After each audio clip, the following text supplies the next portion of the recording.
ఆయన పేరు చెబితే కబ్జాదారు గుండెల్లో గుబులు పుడతాయి, నాలాలు ఆక్రమించుకున్న వారు నడువులు విరిగిపోతాయి, చెరువుల్లో ఇల్లు కట్టుకున్న వారికి చెమటలు పుడతాయి. ఇంతకీ ఆయనే హైడ్రా రంగనాథ్ గారు.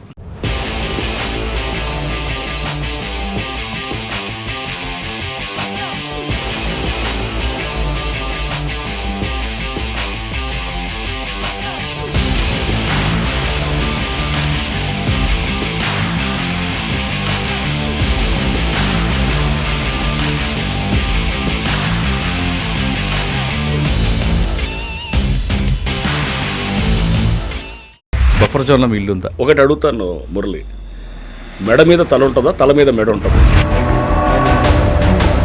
ఏ అపోజిషన్ లీడర్ చెప్పండి, టార్గెట్ చేసి చెప్పి ఒక పేరు చెప్పండి. దెబ్బలు తట్టుకోలేక పటాన్ కాంగ్రెస్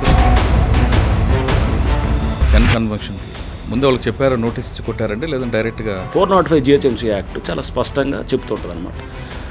నోటీస్ లేకుండా కూలగొట్టచ్చు అనేది చాలా స్పష్టంగా చట్టంలోనే ఉంది. నాగార్జున ఇంట్లో మీకు ఇలాంటి ఫోన్ రాలేదు? ఫోన్ ఆఫ్ చేసి పెడతాం. కొన్ని మేము విల్లాసు, కొన్ని చోట్ల షెడ్స్ కూలగొట్టినప్పుడు చాలా అప్రోర్ వచ్చింది. అరే పేదవాళ్ళని కొడుతున్నారు, మిడిల్ క్లాస్ వాళ్ళని కొడుతున్నారు, లోన్లు తీసుకున్న వాళ్ళు కొడుతున్నారు. మనం ఒక పెళ్ళి చేసేటప్పుడు బిడ్డకి మనం ఎంక్వైరీస్ చేస్తాం, కానీ అమాయకులు కొనుక్కొని బలైపోయారు కదండి. చాలా కోట్లాది రూపాయలు కష్టం, వాళ్ళు ఈఎంఐ కట్టాల్సి వస్తుంది. కూలగొట్టే ఒక నెల రోజుల ముందు కూడా వాళ్ళు కొట్టున్నారు అక్కడ. కానీ వాళ్ళు ఏడుస్తున్నప్పుడు బాధ అనిపిస్తుంటుందా? ఎవడో ఒకటి చేస్తే దానికి అర్థం ఉంటుంది. 199 మంది చేస్తుంటే ఎందుకు సిస్టమ్ ఎందుకు అది? సో ఇంకొకటి, సండే రోజు కూల్చొచ్చా, సాటర్డే కూల్చొచ్చా అనేది కూడా ఉంది.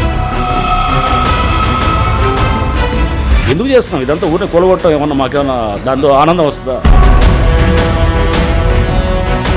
ఫేజెస్ చెప్పాను, మేము చేసేది ఏం చేయాలనుకుంటున్నాం. ఫస్ట్ ఫేజ్ 1, ఫస్ట్ ఈ విధ్వంసాన్ని ఆపాలి.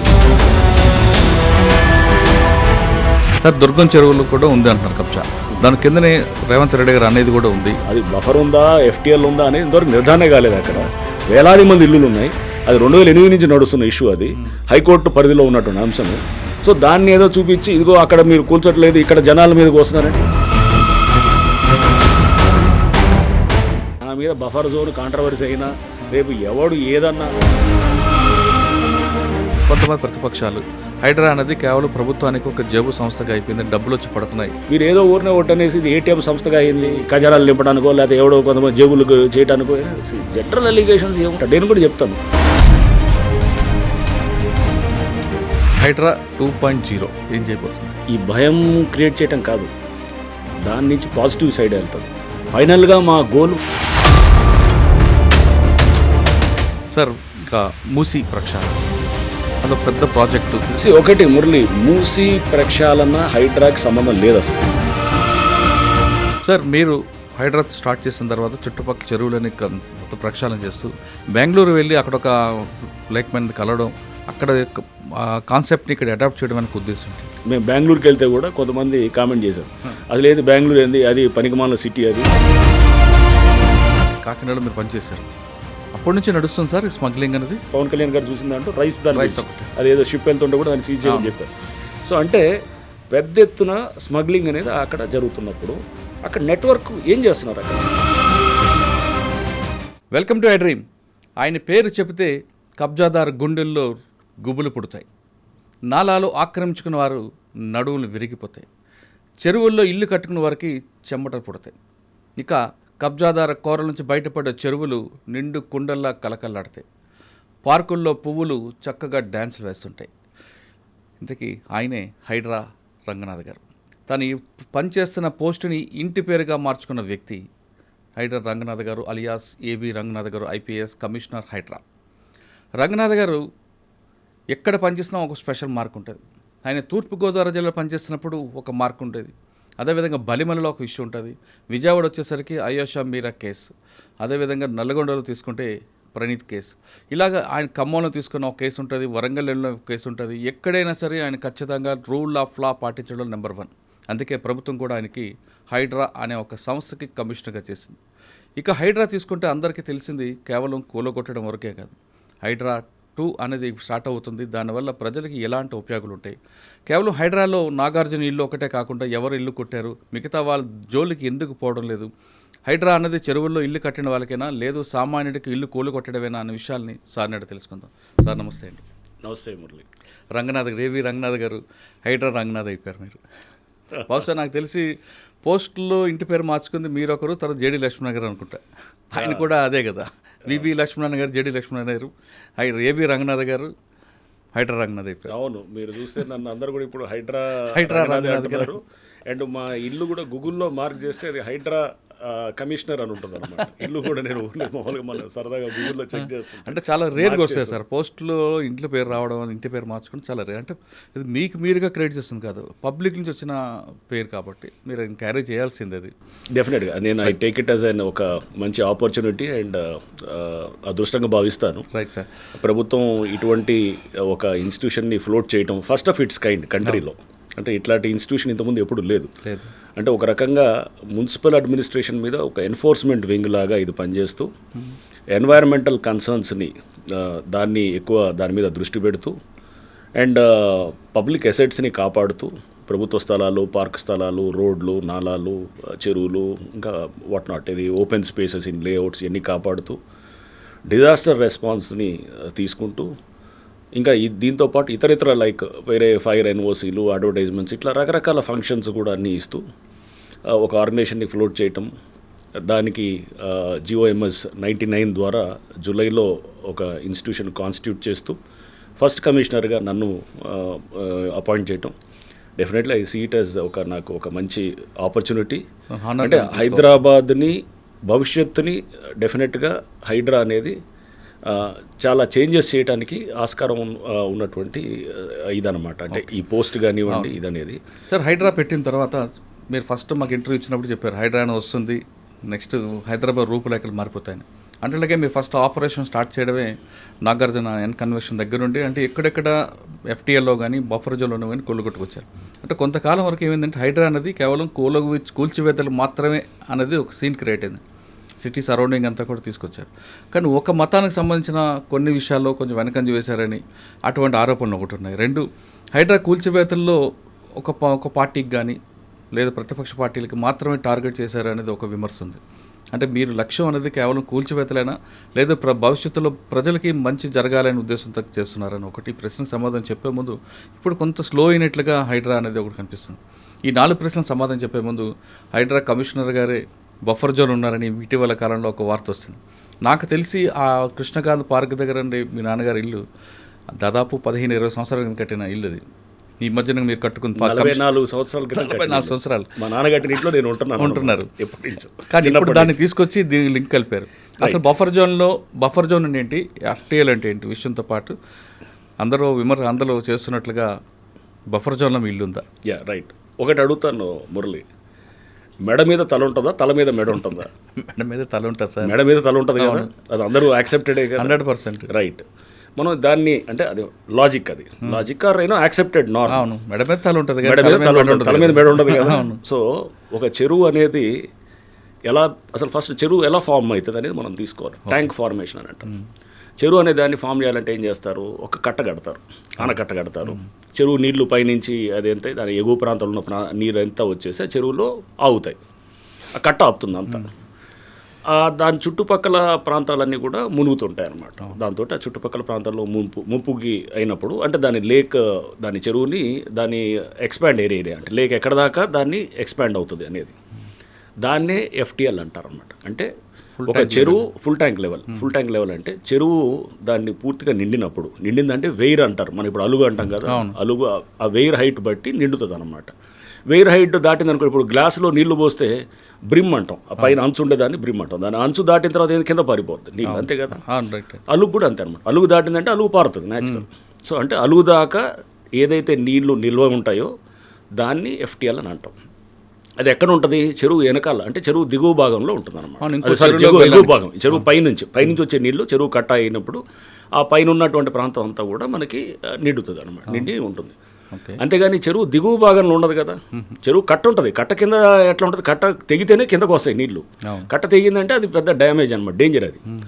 కట్ట నుంచి పారే నీళ్ళు ఎట్లా పోతాయి, ఒక నాలా ఉంటుంది, అంటే దాని సర్ప్లస్ వేయర్ ద్వారా నాలా ఒకటి వచ్చేసి మనకి కింద నాలా అంటే ఫ్లడ్ వాటర్ వచ్చినప్పుడు అది కిందకి పారుతుంటుంది. అది కింద ఉన్న చెరువుకి. సో ఇప్పుడు మాది మీద పెట్టినటువంటిది ఏంటి, సింపుల్ అంటే ఇల్లాజికల్, అంటే లాజిక్ లేని వాదన అనమాట. దాన్ని ఏం చేస్తారు మీడియాలో కొంతమంది, సోషల్ మీడియా వాళ్ళు, కొంతమంది మీడియాలో వాళ్ళు, ఏదైతే హైడ్రా అనే దాన్ని తొక్కేయాలనేటువంటి శక్తులు చాలా పనిచేస్తుంటాయి. ఎందుకంటే ఇది చాలామంది ఇంట్రెస్ట్లను వ్యతిరేకంగా వచ్చినటువంటి సంస్థ ఇది. సో న్యాచురల్గా వెనకాల వాళ్ళ అజెండా వేరే ఉంటుంది, హిడెన్ అజెండా. ఎవరో ఒకళ్ళు ఇద్దరు ముందు పెడతారు, ఎవరో ఇల్లాజికల్గా ఉండేవాళ్ళు, వాళ్ళకి సబ్జెక్ట్ లేని వాళ్ళు మిమ్మల్ని కంట్రోల్ చేద్దామో, కాకపోతే నన్ను కంట్రోల్ చేద్దామనో లేకపోతే మమ్మల్ని కాంట్రవర్సీ చేయటమనో ఇట్లా చేయాలని చూస్తారు. సో ఇప్పుడు మా ఇల్లు విషయానికి వస్తే యూసఫ్ కూడా చెరువు, అది ఎప్పుడో ఉన్నటువంటి చెరువు. మనం టోపో షీట్స్లో కూడా చూస్తే, టోపోగ్రఫీ షీట్స్ అంటే సర్వే ఆఫ్ ఇండియా మ్యాప్లో 1970లో సర్వే చేసిన దాంట్లో ఆ చెరువు ఉంటుంది. ఆ చెరువు అప్పుడెప్పుడో కట్టినారు, ఎప్పుడో పాత ఎప్పటి నుంచో ఉంది.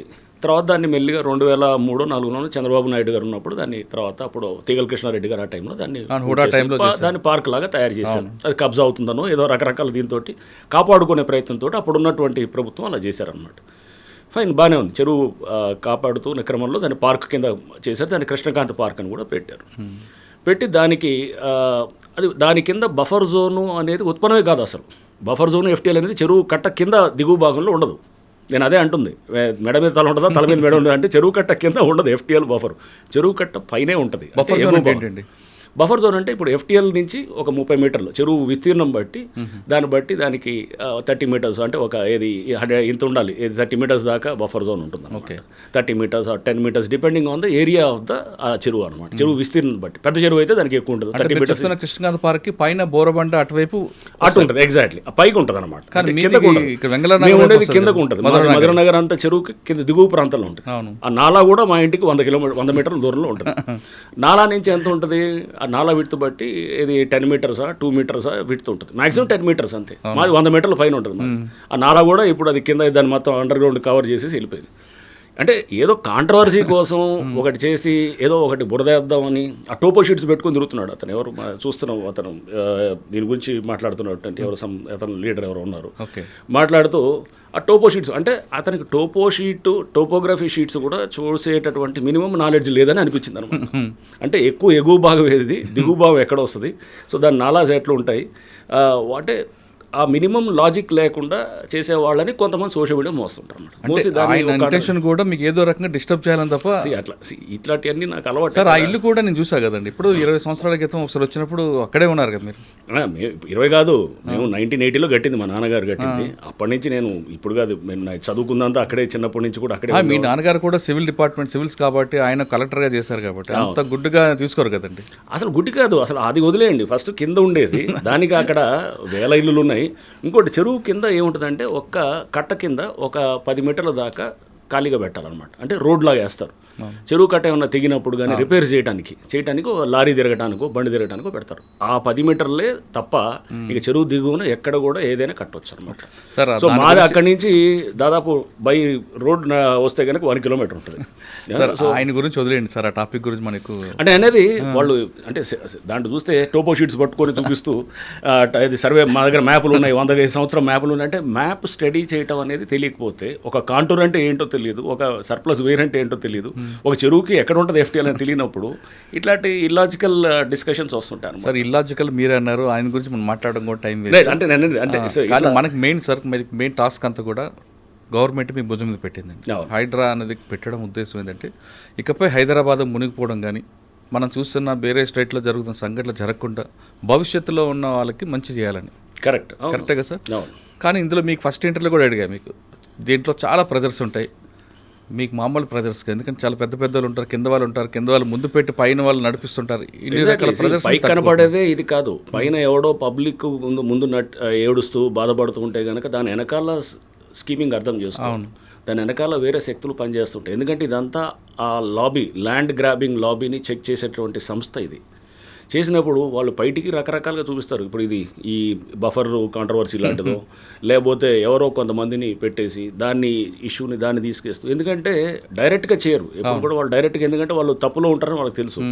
ఇండైరెక్ట్గా ఇలా చేస్తారు. సో ఇందాక మీరు అడిగారు ఫస్ట్ కూల్చివేతలే ఉంటాయా, ఓన్లీ ఒక మతం వాళ్ళే చేస్తున్నారు, ఒక పార్టీ వాళ్ళే చేస్తున్నారని.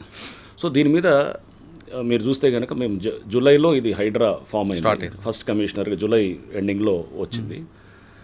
స్టార్టింగ్ మేము డిమాలిషన్స్ ఆగస్ట్ ఫస్ట్ వీక్లో స్టార్ట్ చేసినప్పుడు ఫస్ట్ చేసింది ఎంఐఎం స్ట్రాంగ్ హోల్డ్ అయినటువంటి బుమ్రుక్ దోలా. అచ్చా. సో దాంట్లో కొంతమంది అక్కడ స్థానికంగా ఉన్నటువంటి నాయకులు, ఓకే, నాయకులు వాళ్ళు కట్టినటువంటి అపార్ట్మెంట్స్ని కూల్చేసి మొత్తం బుమ్రుక్ దోలా అనేది 300 సంవత్సరాల క్రితం ఉన్నటువంటి చెరువు. దాని మీద ఎన్నో సంవత్సరాల నుంచి అందరూ దాన్ని ఏది స్పీకింగ్ ఆర్డర్లు ఇస్తున్నారు, కూల్చాలి అంటున్నారు, కానీ ఎవరు దాని మీద యాక్షన్ జరగదు. ఓకే. సో మేము వచ్చాము ఇమీడియట్గా వీ హ్యావ్ టేకెన్, అది ఆ పాత ఆర్డర్స్ ఉన్నాయి, అన్నీ కూడా క్లియర్గా ఉన్నాయి. ఇక దాన్ని అందరూ పిల్లికి గంట కట్టాలి కదా, ఎవడో పిల్లికి somebody has to build the cat. So అది చేయడానికి హైడ్రా అనే సంస్థ ఉందన్నమాట. సో ఇది ఎప్పటి నుంచో పేపర్ మీద జరుగుతుంది, పేపర్ మీద కాదు కదా, గ్రౌండ్లో ఏం చేశారనేది ముఖ్యం అన్నమాట. సో వెంటనే మేము అక్కడ డిమాలిష్ చేసాం. ఇప్పుడు ఆ చెరువు అంతా కూడా రేపు రివైవ్ అవుతుంది. ఇప్పుడు అది ఊరిని చెరువు కూల్చివేతలు కాదు, బుమ్రుక్ దోలా ఇప్పుడు రివైవ్ అవుతుంది. 300 సంవత్సరాల క్రితం అక్కడ రాజవంశీకులు వాళ్ళు అక్కడి నుంచి నీళ్లు, అక్కడ రాణీలు వాళ్ళంతా కూడా అక్కడ స్నానాలు అది కూడా ఆచరించేవాళ్ళని, లేకపోతే వారు అక్కడి నుంచి డ్రా చేసేవారని, ఇట్లా చాలా ఉంది. హిస్టారికల్ లేక్ అది, చాలా అద్భుతమైన హిస్టరీ ఉన్నటువంటి లేక్ అది. సో అది అట్లా బుమ్రుక్ దోలా అంటే అది అంతా కూడా అక్కడ సౌత్ జోన్లో ఉన్నటువంటి స్ట్రాంగ్ హోల్డ్ రాజేంద్ర నగర్ ప్రాంతంలో ఉన్నటువంటి దాన్ని చేసాం. నెక్స్ట్ 27 డిమాలిషన్స్ చేసాం. సో మీడియాకి ఇష్టమైందేమో ఎన్కన్వెన్షన్ డెమాలిషన్. న్యాచురల్గా ఏంటంటే ఒక సినిమా యాక్టర్ కాబట్టి దానికి కొంత వచ్చింది. వేరే కొన్ని మేము గండిపేట దగ్గర చేసాం. గండిపేట దగ్గర చేసినప్పుడు పల్లరాజు గారు లేకపోతే ఇంకా కొంతమంది ఇతర దాంట్లో ఉన్నారు, వారి అందరికీ కూడా చేసాం. దాంట్లో చాలామంది కాంగ్రెస్ వారే ఉన్నారు. సో అంటే అక్కడ వారు ఏ పార్టీ అఫిలియేషన్ అనేదే కాదు అసలు. చూస్తే అది కూడా రిలీజ్ చేసాం మేము, డేటాని కూడా చేసి 27 డిమాలిషన్స్లో ఎక్కువ కాంగ్రెస్ వారే ఉన్నారు, అంటే రూలింగ్ పార్టీ సంబంధించిన వాళ్ళు ఎక్కువ ఉన్నారు. నష్టపోయింది. సో అంటే ఈ ప్రచారం అంతా కూడా అపోజిషన్ వాళ్ళని, ఏ అపోజిషన్ లీడర్ చెప్పండి, టార్గెట్ చేసి చెప్పి ఒక పేరు చెప్పండి, సింపుల్ నేను అడుగుతాను. ఏ అపోజిషన్ లీడర్ ఉన్నాడు? ఆయన పటాన్చేరులో ఆయన కాంగ్రెస్ దెబ్బలు తట్టుకోలేక పటాన్చేరు కాంగ్రెస్ నా దెబ్బ కాదు, ఆయన ఎప్పుడు వచ్చారండి. నేనేం చేశాను, నేను చేసింది కాదు. అక్కడ అక్కడ అక్కడ ఒక ఎమ్మెల్యే అని అనట్లేదు, అక్కడ ప్రతి వాళ్ళు కూడా వాళ్ళు అక్కడ వాళ్ళ మీద అక్కడ పబ్లిక్ చాలా కంప్లైంట్స్ ఉన్నాయన్నమాట, ల్యాండ్ ఇష్యూస్లో కంప్లైంట్స్ ఉన్నాయి. ఓకే, పల్లవరాజు గారి విషయంలో వచ్చినప్పుడు ఆయన చాలా ఇన్ఫ్లుయెన్స్ చూపించారు, మీరు ఎక్కడ కంట్రోల్ అవ్వలేదంటారు, వాస్తవాన్ని పల్లవరాజు గారు కానీ నాగార్జున గారి విషయంలో కానీ? ఇదంతా ఇన్ఫ్లుయెన్స్ ఇవన్నీ కూడా అతీతంగా పనిచేస్తానని నన్ను కావాలని తీసుకుందండి. సో ఇన్ఫ్లుయెన్స్లు అవన్నీ కూడా న్యాచురల్గా ఉంటాయి, ఎవరు రకరకాలలో మాట్లాడతారు, బట్ ఇవన్నింటినీ కూడా మనము పరిగణలో తీసుకోకూడదు అనమాట. నాగార్జున కన్సెషన్కి మీరు వెళ్ళినప్పుడు అదే కన్వెన్షన్కి ముందు వాళ్ళకి చెప్పారు, నోటీస్ ఇచ్చి కొట్టారండి, లేదంటే డైరెక్ట్గా? నోటీస్ ఇచ్చాము. అసలు నోటీస్ ఇవ్వాల్సిన అవసరం లేదు. నేను సుప్రీంకోర్టు దీన్నన్నింటినీ ఇప్పుడు మేము చేసిన ప్రతి చర్యను కూడా అన్ని కోర్ట్స్ సమర్థిస్తున్నాయి. ఇప్పుడు జస్టిస్ గవాయ్ మన జడ్జిమెంట్ ఇచ్చారు సుప్రీంకోర్టు బుల్డోజర్ జస్టిస్ మీద ఇస్తూ, దాంట్లో క్లియర్గా దాంట్లో మనకు చూస్తే కనుక ఇది పారా 86 ఏదో ఉన్నది, దాంట్లో ఇవన్నీ కూడా వారు ఇచ్చినటువంటి గైడ్లైన్స్ అన్నీ కూడా బఫర్ జోన్లో, ఎఫ్టీఎల్లో, వాటర్ బాడీస్లో ఉన్న వాటికి, లేకపోతే కనుక రోడ్స్ మీద ఉన్న వాటికి, లేకపోతే కనుక ఇట్లా అంటే ఇటువంటి వాటికి ఏదైతే రోడ్ల మీద కానీ అంటే రోడ్స్ రైల్వే లైన్స్ మీద కానీ, రైల్వే లైన్స్ దగ్గర కానీ ఎంక్రోచ్మెంట్స్కి వర్తించదని చాలా స్పష్టంగా చెప్పారు. అంటే నోటీస్ లేకుండా కూడా చేయొచ్చు. ఓకే, సో క్లియర్గా సుప్రీంకోర్టు చాలా స్పష్టంగా జస్టిస్ గవాయ్ గారు మన బుల్డోజర్ జస్టిస్ దాని మీద ఇస్తూ వారు దాని మీద చాలా స్పష్టంగా మన ఇచ్చినటువంటి జడ్జిమెంట్, అది లేటెస్ట్ ల్యాండ్ మార్క్ జడ్జిమెంట్ అనమాట. సో దాంట్లో కూడా మాది ఇప్పుడు మేము దేని కింద చేస్తుంటాం, 405 GHMC యాక్ట్ అని ఉంది. 405 GHMC యాక్ట్ చాలా స్పష్టంగా చెప్తుంటుంది అనమాట, నోటీస్ లేకుండా కూలగొట్టచ్చు అనేది చాలా స్పష్టంగా చట్టంలోనే ఉంది. దాన్ని మేము ఫాలో అవుతున్నాం. 405 నాగార్జున ఇంట్లో మీకు ఎలాంటి ఫోన్ రాలేదు? ఫోన్లో వచ్చేలే తెలీదు ఆ టైంలో, ఫోన్ ఆఫ్ చేసి పెడతాను. సో ఎప్పుడు చేసుకున్నా సో ఫోన్లో వచ్చేలేదు నాకు అవన్నీ కాదు కానీ, బట్ ఇవన్నీ కూడా మనం పెట్టాల్సింది ఏంటంటే ఎటువంటి ప్రెషర్స్ ఉన్నా కానీ కూడా దానికి ఈల్డ్ కాకుండా ప్రభుత్వం నాకు ఇచ్చిందండి, ఆ ఫ్రీడమ్ ఇచ్చింది ఆపరేట్ చేయడానికి. ముఖ్యమంత్రి గారు ఆ ఫ్రీడమ్ 405 ప్రకారం వెళ్తున్నారు. కరెక్ట్, 405 GHMC యాక్ట్ రైట్ అండి. మరి 111 జీవోలో కూడా ఉన్నాయి కదండి, వాటి మీదకి వెళ్తారు. 111 జీవో మా పరిధిలోకి రాదు కదా. 111 జీవో అవుటర్ రింగ్ రోడ్ బయట ఉంది. ఓకే, సో దానికి మా పరిధి అవుటర్ రింగ్ రోడ్ దాకే ఉంది. ఓకే, 111 జీవో నా పరిధిలోకి రాదు. సో అది రేపు గవర్నమెంట్ తెస్తే ఆపరేట్ చేస్తాం డెఫినెట్గా. సో నాగార్జున కన్వెన్షన్ దగ్గర నుంచి ఒకసారి హైడ్రా అనేది బ్లాస్ట్ అయిందండి.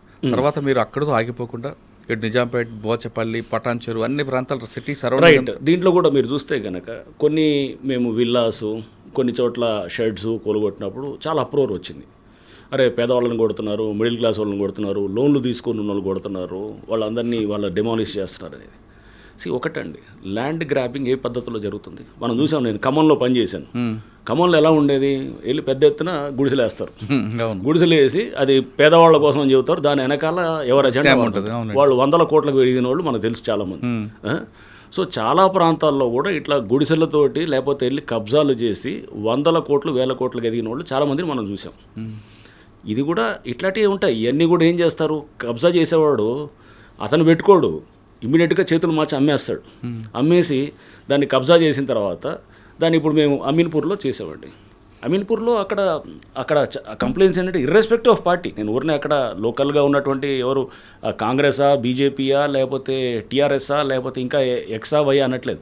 అక్కడ ఇర్రెస్పెక్టివ్ ఆఫ్ పార్టీ చాలా కంప్లైంట్స్ పబ్లిక్ నుంచి వస్తున్నాయి మాకు. ఓకే. సో అంటే అక్కడ టైటన్ అప్ చేయడానికే కొంచెం కాన్సన్ట్రేషన్ కూడా అమీన్పూర్లో పెడతాం.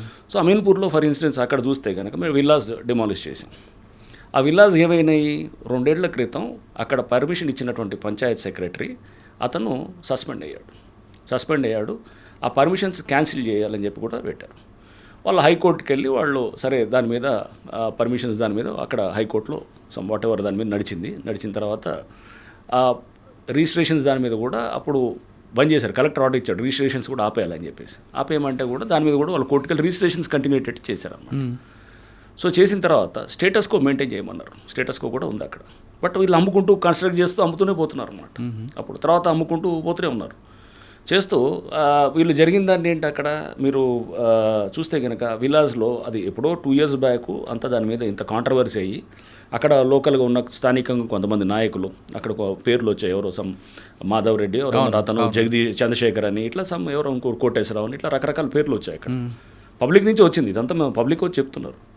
అంటే మేము చేసింది ఏం కదా, అదంతా అక్కడ లోకల్ జరిగినటువంటి వాళ్ళు, స్థానికంగా ఉండేవాళ్ళు వాళ్ళు వచ్చి చెప్పారు.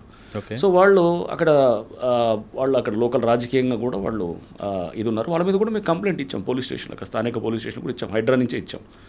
వాళ్ళు ఆ ల్యాండ్ని కబ్జా చేసి విల్లాస్ కట్టి చిన్న విల్లాసు వీళ్ళకి అమ్మారు. అమ్మినప్పుడు దాని మీద ఆల్రెడీ పంచాయత్ సెక్రటరీని అరెస్ట్ చేశారు. దాని మీద వీడియోలు ఉన్నాయి. అక్కడ స్థానికంగా పెద్ద ఎత్తున దుమారం లేచింది. ఇవన్నీ ఒకళ్ళు కొనేవాళ్ళు ఇప్పుడు సపోజ్ వీళ్ళంతా కొనేస్తారు, చెరువులో ఇట్లానే అమ్మేస్తారు. చెరువులు అమ్మేసి నేను చెప్పాను ఇంత గుడిసెలు లాజిక్ ఏది ఖమ్మంలో జరిగింది, నేను చూసాను లేదు ఎక్కడైనా కానీ. అంటే గుడిసెలు వస్తే గుడిసెలు వదిలేయాలి, ఇక కబ్జా చేసేసి గుడిసెలు వచ్చాయి కాబట్టి పేదవాళ్ళు పాపం వాళ్ళు వదిలేయకూడదని. సో వాళ్ళని కోలుకొట్టడం వేరు, ఒక ఇల్లు కోలుకొట్టడం వేరు కదా సార్. ఇల్లు కూడా ఏంటి పర్మిషన్స్ అసలు ఎలా, ఫస్ట్ ఆఫ్ ఆల్ పర్మిషన్స్ ఇచ్చిన అధికారులు అక్కడ వాళ్ళని క్యాన్సిల్ చేశారు. చేసిన తర్వాత లోన్లు తెచ్చారు, బ్యాంకర్స్ లోన్లు ఇచ్చారు. అంటే డ్యూ డెలిజెన్స్ ఏమైంది, మీరు చేయాల్సిన మినిమమ్ ఇది ఎంక్వైరీ చేయాల్సింది ఉండాలి కదా. ఇప్పుడు మనం ఒక పెళ్ళి చేసేటప్పుడు బిడ్డకి ఎన్ని మనం ఎంక్వైరీస్ చేస్తామండి, ఆ ఎంక్వైరీ చేసుకోవాలి కదా. ఇక్కడ కూడా పబ్లిక్ని అనట్లేదు, పబ్లిక్ చేయాల్సింది ఉంది. అక్కడ ఉన్నటువంటి సిస్టమ్ కూడా ఇప్పుడు డెఫినెట్గా అక్కడ క్లెన్సింగ్ జరుగుతుంది. అక్కడ తప్పకుండా అక్కడ జరగాలి. ఇష్టానుసారంగా జరుగుతుంది కాబట్టి అమీన్పూర్ మీద కాన్సన్ట్రేషన్ ఎక్కువ పెడుతున్నాం. సో అక్కడ మీరు ఏ అధికారం అంటే అధికారం ఇష్టమైన రూల్స్ మార్చేస్తారా? ఇంకా అది వ్యవస్థ ఏంటి, దీనికి ఒక సిస్టమ్ ఏంటి అంటే రేపు పద్ధతి ప్రకారం రూల్ ఆఫ్ లా ఒకటి ఉంటుంది, ఒక చట్టము, ఒక న్యాయము, ఒక వ్యవస్థ, ఒక సివిలైజ్ సొసైటీ. మనం నాగరిక ప్రపంచంలో ఉన్నామని ఇవన్నీ మనం విస్మరించి పనిచేయటం కాదు కదా. అది ఫస్ట్ అంటే స్వార్థం కోసం ఎవడికి వాళ్ళు చేయటం చేస్తారు. కరెక్ట్ సార్, మీరు చెప్పినట్లుగా వాళ్ళ స్వార్థం కోసం పర్మిషన్ ఇచ్చారు, బ్యాంకులు లోన్ ఇచ్చారు. కానీ అమాయకులు కొనుక్కొని బలైపోయారు కదండి. ఇప్పుడు చాలా కోట్లాది రూపాయలు కష్టం, వాళ్ళు ఈఎంఐ కట్టాల్సి వస్తుంది. వాళ్ళు వచ్చినప్పుడు వాళ్ళని అడిగింది, మీరు అక్కడ పంచాయతీ ఆఫీస్కి వెళ్ళారు. వాళ్ళు వెళ్ళి ఎప్పుడు వీళ్ళు రిజిస్టర్ చేసిన తర్వాత వెళ్ళి పంచాయతీ ఆఫీస్కి వెళ్తే అక్కడ తెలిసింది వాళ్ళకి ఇదంతా ప్రాబ్లంలో ఉందని. అరే ఇట్లా ఉందని చెప్పి వాళ్ళ తర్వాత వేరే వాళ్ళకి చెప్పలేదుగా. అది అట్లా అంటే వాళ్ళు ఆ చిన్న పని ఇప్పుడు పెళ్లి చేసే ముందు వాడు ఎవడో డ్రగ్ అడిక్టో లేకపోతే ఏదైనా పెళ్లి చేసిన తర్వాత తెలిస్తే ఏం చేస్తారు? ముందే చేసుకోవాలి, మనం ముందే చేసుకోవాలి కదా. నా జీవితం అంతా ఇట్లా నాశనం చేశారని అట్లా అంటావా? నువ్వు ఎందుకు చేయలేదని అంటావు, ఫస్ట్ ఎందుకు చెక్ చేసుకోలేదు అంటే ఇప్పుడు తప్పు వాళ్ళది కూడా 50% డెఫినెట్గా ఉంటుంది, వాళ్ళది ఉంటుంది అక్కడ సిస్టమ్ అంతా కూడా. నేనేది వీళ్ళది పబ్లిక్ది పూర్తిగా పబ్లిక్ ఒకళ్ళే అని నేను వాళ్ళ మీద బ్లేమ్ చేయట్లేదు. సిస్టమ్ అంతా అక్కడ సరిగ్గా చేయలేదు సార్. వీళ్ళు చేయలేదు, వీళ్ళు కొనుక్కున్నారు, బ్యాంక్ నుంచి ఈఎంఐ కట్ అవుతుంటుంది, కోలుగొట్టారు మీరు, వీళ్ళ వరకు నష్టపోయింది. కానీ పర్మిషన్ ఇచ్చిన వాళ్ళ మీద కూడా పర్మిషన్స్ క్యాన్సిల్ చేశారు కదా, వాళ్ళని కూడా కేసులు అదే చెప్పారు. పర్మిషన్స్ ఇచ్చిన అధికారులు గతంలో ఇచ్చిన వాళ్ళది క్యాన్సిల్ చేసి వాళ్ళు సస్పెండ్ చేశారు కదా. సస్పెండ్ చేశారు, కేసు కూడా పెట్టారు కదా వాళ్ళ మీద, క్రిమినల్ కేసు కూడా పెట్టారు. ఓకే, అవన్నీ జరిగినాయి. సేమ్ డిండిగల్లో కూడా అలానే జరిగింది. ఏది మన డిండిగల్ మేము కొలుగొట్టాం కొన్ని విల్లాస్, అక్కడ కూడా ఏది దాని పేరు కత్వా చెరువు అని అంటారు. అక్కడ కూడా సేమ్ థింగ్, అక్కడ అక్కడ ఎవరు పంచాయత్ సెక్రటరీ సస్పెండ్ అయ్యాడు, కేసు పెట్టారు 2 ఏళ్ల క్రితం. ఆ బిల్డర్ ఎవరైతే చేశారో ఆ బిల్డర్ మీద కూడా కేసు పెట్టారు. కేసు పెట్టిన తర్వాత కూడా ఆ ముందు మేము కూలగొట్టే ఒక నెల రోజుల ముందు కూడా వాళ్ళు కొంటున్నారు అక్కడ. కొని అంటే ఎట్లా ఉంటారు వీళ్ళు, కొనేటప్పుడు తక్కువకి ఇస్తారు. జరిగేది అది. అంటే అంతా మనం అమాయకులని అనుకోవడానికి లేదు. వీళ్ళు 4 రూపాయలు తక్కువకి ఇచ్చేటప్పుడు పర్లేదు ఏని మనం మేనేజ్ చేసుకోవచ్చు, ఏముండదులే అనకంటే అది భరోసా అనమాట. సో అంటే ఆడ సపోజ్ ఎవరన్నా ₹1,00,00,000 విల్లా ఉందనుకోండి, 60 లక్షలకో 70 లక్షలకో ఇస్తారు. లేదా 1,50,00,000 ఉందనుకోండి, 1,20,00,000కో అంటాడు అనమాట. 34 లక్షలు తక్కువ. సో ప్రాబ్లం తెలిసినా కానీ కొంటారు. ఎందుకు కొంటారంటే పర్వాలేదు మేనేజ్ చేసుకోవచ్చు, ఏముందిలే మందాక ఎందుకు వస్తుంది అనేటటువంటి ఒక భరోసా అనమాట. ఓకే. సో మీరు ఇది నేనండి, అంటే మీరు చూస్తే మీరు అంటే ఈ కొట్టిన వాటికి అన్నిటికీ మీరు ఎట్లా మీరు తప్పు కదా అని అంటే అది 100% తప్పు కానే కాదు. ఎందుకంటే కనుక వాళ్ళకి అక్కడ తెలిసినా తెలియకపోతే ignorance of law is no excuse. చాలా చట్టం, ignorance of law is no excuse. So దీంట్లో మనం ఈ టైప్ ఆఫ్ కఠినంగా లేకపోతే కనుక ఇంత పెద్ద ఎత్తున జరుగుతున్న విధ్వంసాన్ని ఆపలేము. హైదరాబాద్లో ఇప్పుడు ఎవరిని అడిగినా FTL బఫర్ అనేది తెలుసుకున్నారు. ప్రతివాడు కొనే ముందు 1కి 100 సార్లు చెక్ చేసుకుంటున్నారు. కరెక్ట్. ఇది తీసుకొచ్చిన దాంట్లో హైడ్రా డెఫినెట్గా మేము we feel as we have succeeded అనేది అనుకుంటాం. ఓకే. ఈ అంటే ఆటోమేటిక్ ఇప్పుడు పబ్లికే చెక్ చేసుకుంటున్నారు. హైడ్రా అనుమతుందా లేదా, బఫర్ జోన్ హైడ్రా అనుమతి కూడా వచ్చింది. బఫర్ జోన్ మనం చూస్తే జస్టిస్ భాస్కర్ రెడ్డి గారి జడ్జిమెంట్ ఉంది. చాలా అద్భుతమైన జడ్జిమెంట్ ఇచ్చారు మన వారు హైకోర్టు జడ్జిమెంటు. అంటే స్టేట్ అంటే ఏదైనా స్టేట్ అనేది ఈజ్ ఓన్లీ ఏ ట్రస్టీ. దీంట్లో ఇక్కడ స్టేట్ అనేది ఒక ట్రస్టీ అంతే తప్ప కానీ ఎవడో నాకు పర్మిషన్స్ వచ్చేసాయి కాబట్టి నాకు HMDA ప్లాట్లు వేసింది, పర్మిషన్స్ ఇచ్చాడు అధికారి, నాకు బ్యాంక్ లోన్ ఇచ్చింది కాబట్టి ఇది నా ల్యాండు అని అంటాను క్లెయిమ్ చేయడానికి లేదు. చెరువులో కానీ ఇట్లాంటిది వాటర్ బాడీస్లో కానీ ఎక్కడైనా అది that is a trustee government. అది ఇచ్చినా కానీ కూడా నిర్దాక్షిణ్యంగా వ్యవహరించవచ్చు అని చాలా స్పష్టంగా కోర్టు ఇచ్చింది. సో మాకు చాలా సపోర్టివ్గా ఇచ్చినటువంటి జడ్జిమెంట్.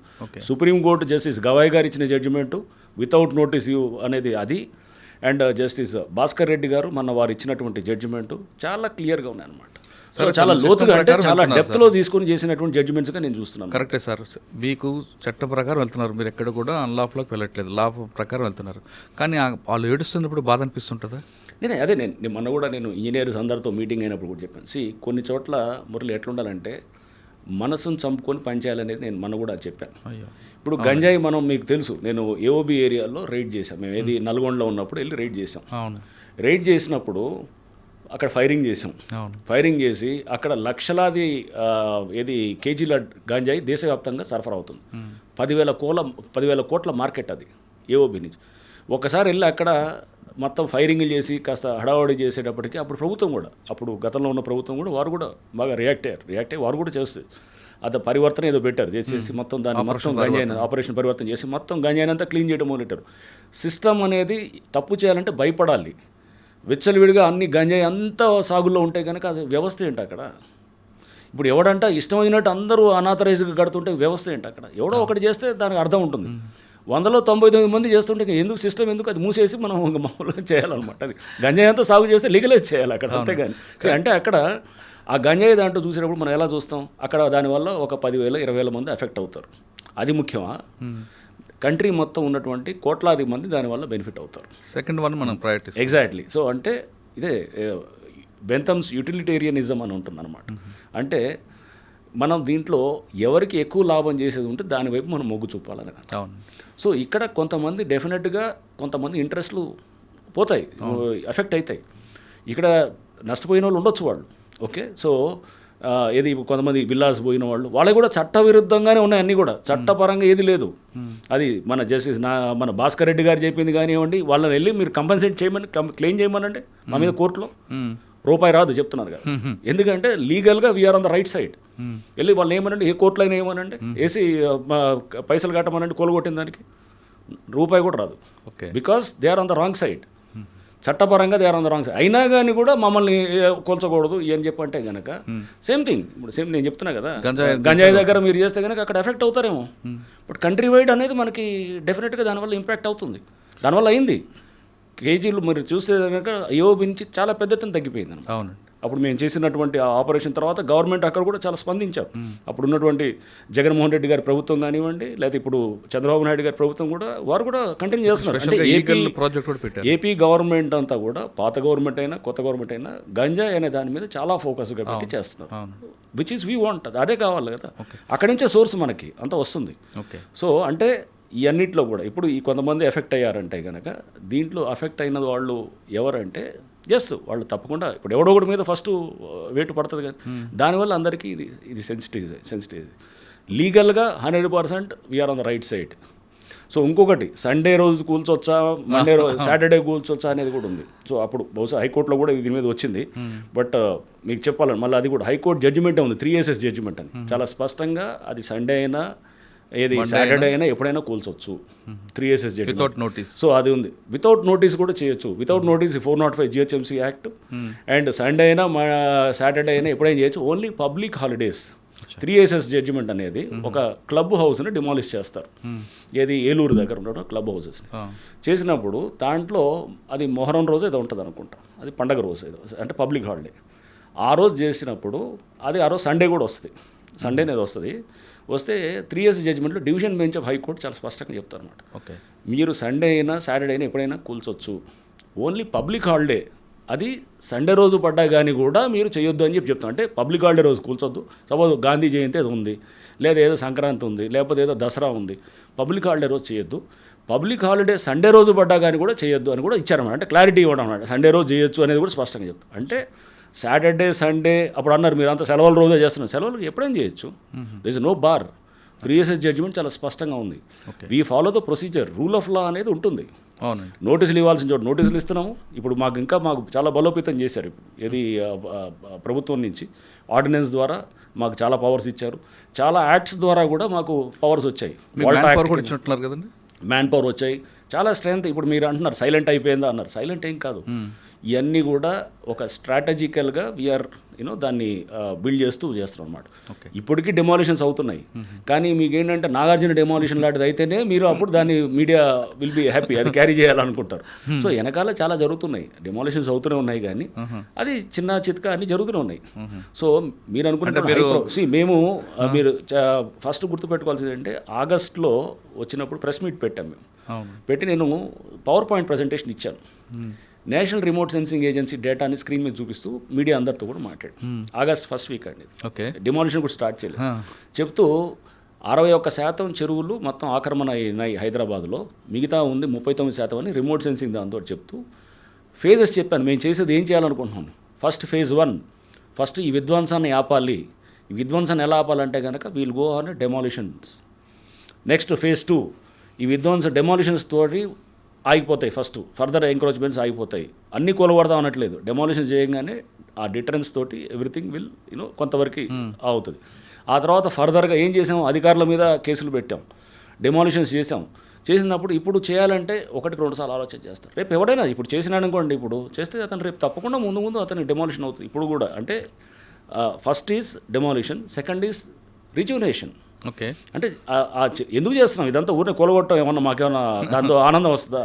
కూలగొట్టం ఇది డిస్ట్రక్టివ్, భవిష్యత్తు కోసం కదండి. ఎగ్జాక్ట్లీ. దీని తర్వాత అసలు పని అప్పుడు మొదలవుతుంది. ఇది మొదట జరుగుతున్నది, ఇది ఒక ప్రారంభంలో జరిగేటటువంటి ఒక ప్రక్రియ మాత్రం ఇది. దాని తర్వాత జరిగేది అసలుది చెరువులు నాలాలు రివైవల్ అనమాట. అది దట్ ఈస్ మోర్ ఇంపార్టెంట్. కూలగొట్టం ఇంపార్టెంట్ కాదు. కన్స్ట్రక్టివ్గా చెరువుని పునరుద్ధరణ చేయటం, నాలాలు మళ్ళీ ఎస్టాబ్లిష్ చేయటం, లేకపోతే గవర్నమెంట్ ల్యాండ్ని రిస్టోర్ చేయటం, పార్క్ ఉంటే కనుక పార్కును రిస్టోర్ చేయటం, ఇవన్నీ దీస్ ఆర్ ద మనకి జరిగేటటువంటి ఇంపార్టెంట్ ఇదనమాట. సో అంతే తప్ప కానీ ఇది చేసేది దానికోసం. అది డెమాలిషన్ స్టార్ట్ చేయకముందే చెప్పాం. సో అంటే దాని అర్థం అన్నీ చేస్తారనేది. ఇప్పుడు ఏది మీరు నివాసమై ఉన్నటువంటి ఇళ్ళని దాన్ని కూల్చొని ఇప్పుడు అంటున్నారు, ఇంతకుముందు ఫస్ట్ నుంచి ఇదే మాట అంటున్నాం. ఎప్పుడు కూడా మేము నివాసం ఉన్న ఇల్లుని ఏదీ కూల్చలేదు. ఒక్కటి సున్నం చెరువు దగ్గర రేకుల షెడ్లు అది ఉన్నదాన్ని అక్కడ చేసాము. అది ఏది సున్నం చెరువు దగ్గర వాళ్ళు ఎందుకు అక్కడ ఎవడైతే గ్రాబ్ చేసి ఉన్నాడో, ఆ చెరువుని గ్రాబ్ చేసి ట్యాంకర్ల బిజినెస్ చేస్తున్నాడో అతని కింద పనిచేసే స్టాఫ్ అనమాట. దానికి ముందు ఒక వారం రోజుల ముందు ఎన్కన్వెన్షన్ కూల్చినప్పుడు దాని చుట్టూ చుట్టూ ఆ తెమ్మిడికొంట చెరువు అంటారు, దాని చుట్టూ చాలా షెడ్స్ చాలామంది ఇట్లా ఏది ఉన్నాయి, చిన్న ఇల్లులు వేసుకున్న వాళ్ళు ఉన్నారు. ఎవరికి కూల్చలేదే. అది బఫర్ జోన్లో FTL వచ్చినా కానీ కూడా కూల్చలేదు. అంటే చాలా ఫస్ట్ నుంచి చాలా స్పష్టంగా ఉన్నాము. అంతేగాని ఇప్పుడు ఏదో సడన్గా ఏదో మేమేదో ఏది అక్కడ కూల్చారు ఇక్కడ కూల్చారంటే డిస్కనెక్టెడ్గా ఉన్న వాటిని కలపటకూడదు అనమాట. అక్కడ ఇల్లులు ఏ పరిస్థితిలో కూల్చామంటే అది ఒక ల్యాండ్ గ్రాబరు, అతను ఆ కమర్షియల్గా చేస్తున్నాడు, అతనితో చేస్తున్నాడు. అతను తప్పకుండా చేస్తాం. ఇక ముందు కూడా ఎవడైతే కనుక గ్రాప్ చేయాలనే ఉద్దేశంతో సపోజ్ నైట్ అక్కడ ఇల్లులు కట్టారు అనుకోండి, నైట్ కడితే ఖచ్చితంగా కూలుస్తాం. అదే మీరు చేసిన కూలగొట్టిన ఇంట్లో కిచెన్ ఉంది, అదే కదండి. అది వాళ్ళు ఎవరో చిన్నమ్మాయిని పలకలు తీసుకొని ఇవ్వలేదు అని అంటున్నారు. ఒకటి రెండు ఇన్సిడెంట్స్ అక్కడ కింద జరిగేటప్పుడు దాన్ని సోషల్ మీడియాలో చూపించేసి దాని వెనకాల ఎవరు ఉంటారు, దాని ఇంట్రెస్ట్, దాని వేరే ఇంట్రెస్ట్లు ఉండేవాళ్ళు ఉంటారన్నమాట. దాన్ని చాలా పెద్దగా చూపిస్తూ అదేది ఆ చిన్నపిల్లని అక్కడ వందలాది మంది డెమోలు జరిగేటప్పుడు ఒకటి రెండు చిన్న చిన్న పొరపాట్లు అయితే కనుక డెఫినెట్గా బాధపడతాం.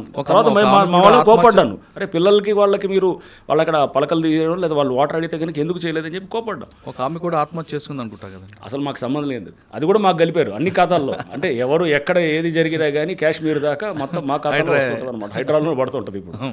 సో అది అక్కడెక్కడో సిద్దిపేట దగ్గర ఏదో చేస్తే కూడా ఏది మన ఎవరో ఇల్లు బిల్డింగ్ కడితే దాంట్లో చెరువులో దాన్ని కూల్చేశారనమాట. అవును, అక్కడ లోకల్ వాళ్ళు చేశారు, మాకు సంబంధం లేదు. అది కూడా మా దాంట్లోనే వేసారు ఖాతాలో.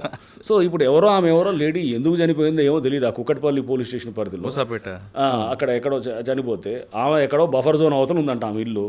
మరి వాళ్ళ పిల్లలతో ఏమి గొడవ ఏందో తెలియదు, కానీ అది అసలు మాకు సంబంధం లేదు, మేము ఆమె నోటీస్ ఇచ్చింది లేదు, ఏమి లేదు, దాన్ని మమ్మల్ని చేస్తారు, మా అకౌంట్లో వేస్తారు. అట్లా అన్ని అంటే దీని వెనకాల ఉన్నటువంటి మనం ఫస్ట్ గుర్తుపెట్టు, మేము we're fighting against a very very strong lobby.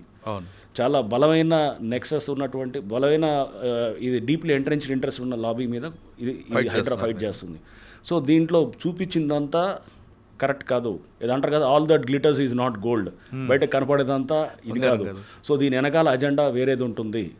ఆ అజెండాని జాగ్రత్తగా పబ్లిక్ గుర్తుపెట్టుకోవాలి. ఎందుకంటే దీన్ని మేము ఒక యుద్ధంలాగా చేస్తున్నాం, ఒక యజ్ఞంలాగా చేస్తున్నాం. రేపు భవిష్యత్తు తరాలు రేపు హైదరాబాద్ని మనం విముక్తి చేస్తున్నాం. ఈ చెరువులు, కుంటలు, కబ్జాలు, పార్కులు, గవర్నమెంట్ ల్యాండ్ నుంచి విముక్తి చేయడానికి ఒక సంస్థ పనిచేస్తుంది. ప్రభుత్వం దానికి చాలా సపోర్ట్ ఇస్తుంది. డిమాలిషన్స్ జరుగుతుంటాయి, ముందు కూడా జరుగుతాయి. ఆ జరిగే క్రమంలో డెఫినెట్గా మేము చేస్తుంటాం. బట్ డిమాలిషన్స్ ఒక్కటే మాది ముఖ్యమైనది కాదు, దిస్ ఈజ్ ఆల్సో ఇంపార్టెంట్. ఇది చెరువులు అది ముఖ్యం మాకు. చేసిన దాన్ని మేము ఇప్పుడు చెరువులు పునరుద్ధరణ నెక్స్ట్ 10-12 చెరువులు టేకప్ చేస్తున్నాం. అది కూడా త్వరలో దానికి కూడా డిపిఆర్స్ కూడా రెడీ అవుతున్నాయి. సో సీఎం గారు కూడా చాలా దాని మీద చాలా ఫోకస్గా ఉన్నారు. సో మనం ఎట్లయినా కానీ కూడా చెరువులు పునరుద్ధరణ చేసి ఆ ఏరియాలో కనుక గ్రౌండ్ వాటరు అక్కడ ఫ్లడ్ మనం హ్యాండిల్ చేయగలిగేటట్టు, అక్కడ గ్రౌండ్ వాటర్ని మనం రిప్లెనిష్ చేయగలిగేటట్టు, లేకపోతే అక్కడ చుట్టూ ఒక మంచి రిక్రియేషన్ పార్క్. పబ్లిక్ విపరీతంగా వస్తున్నారండి. మన నిజాంపేటకి వెళ్తే అక్కడ వందలాది మంది వచ్చారు. ప్రతి చెరువు దగ్గరికి వెళ్తే వందలాది మంది వచ్చి వాళ్ళు సపోర్ట్ చేస్తున్నారు. అవన్నీ మనకు కనపడదు అనమాట. ఎక్కడో ఒకళ్ళిద్దరు చేసేదాన్ని ఇంట్రెస్టెడ్గా ఉండేవాళ్ళు వాళ్ళు తీసుకొచ్చి పెట్టేది. పబ్లిక్ వందలాది మంది వేలాది మంది వచ్చి ఇదొక దీనిలాగా స్టూడెంట్స్ వస్తున్నారు, పిల్లలు వస్తున్నారు. మీరు Hydraa is working for our future. చెరువు దగ్గర కూడా ర్యాలీ చేశారు. అది ఇప్పటికీ వస్తున్నారు చాలా మంది పిల్లలు. So we're doing it not for ఏదో నాకు వచ్చే లాభం, లేకపోతే ఎవడికో XYZకి వచ్చే లాభం ఉండదు. వ్యవస్థకి, సమాజానికి ఒక లాభం ఉంటుంది అనమాట దీని ద్వారా. సార్ మీ సిస్టమ్ స్ట్రాంగ్ చేయడానికి మీరు చేస్తున్నారు, కానీ ఇందులో మీరు చెప్తున్నట్లుగా చాలా బిగ్ షాట్స్ ఉంటాయి. ఇదంతా కాస్త పక్కన పెడితే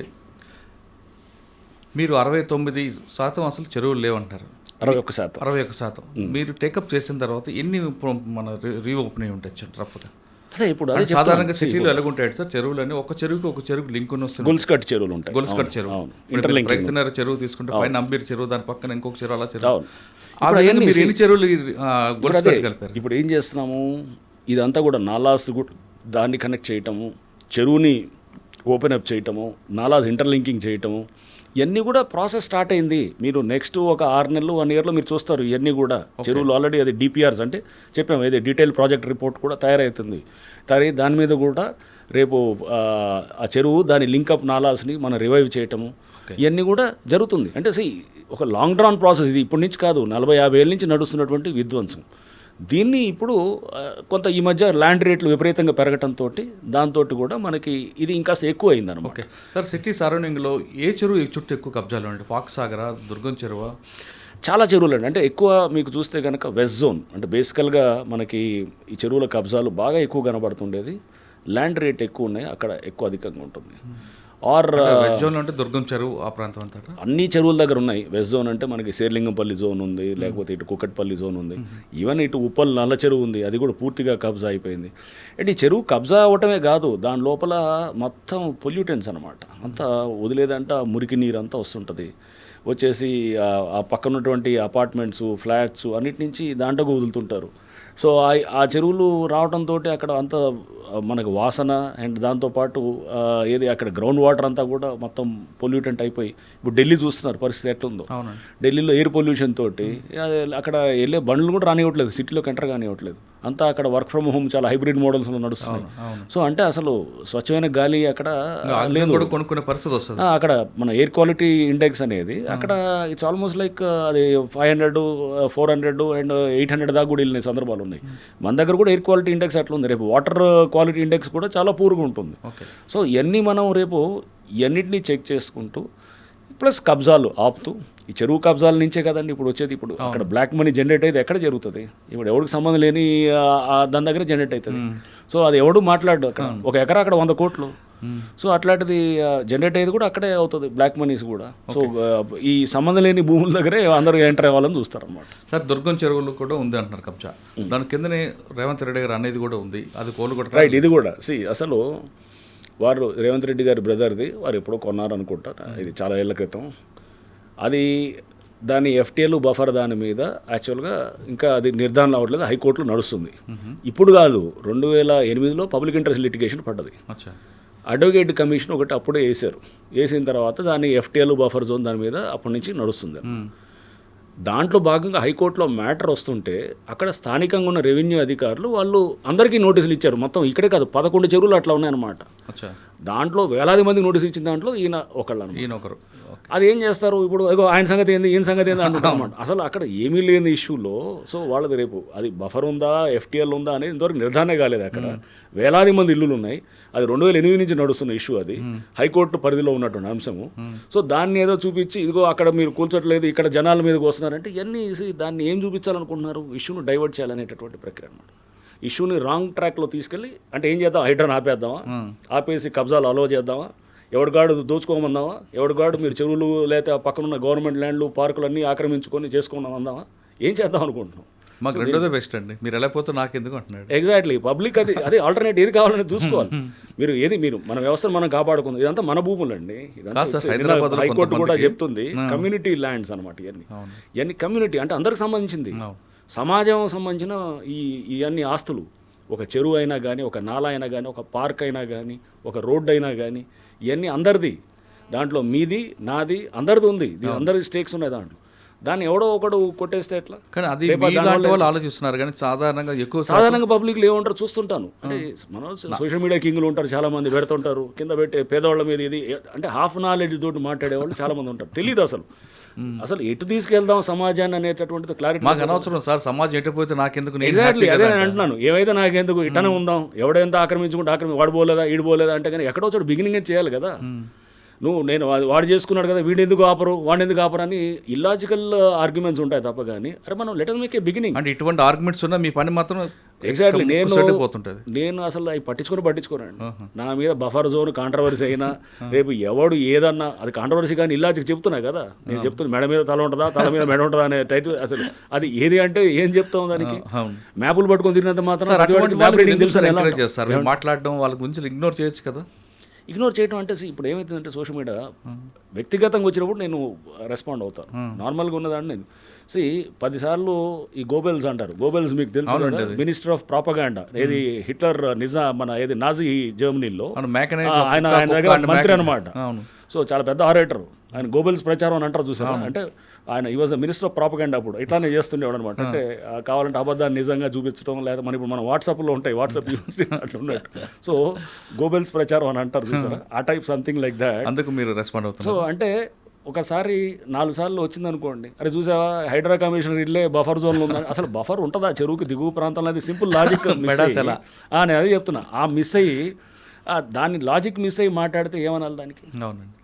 సో రంగనాథ్ గారికి బంధువులు, రంగనాథ్ గారి ఫ్రెండ్స్ అంటూ కొంతమంది బ్రోకర్లు తిరుగుతూ ఏ ప్రాబ్లం వచ్చినా మేము చూసుకుంటాం, గో హెడ్, దానికి ఇంత రేట్.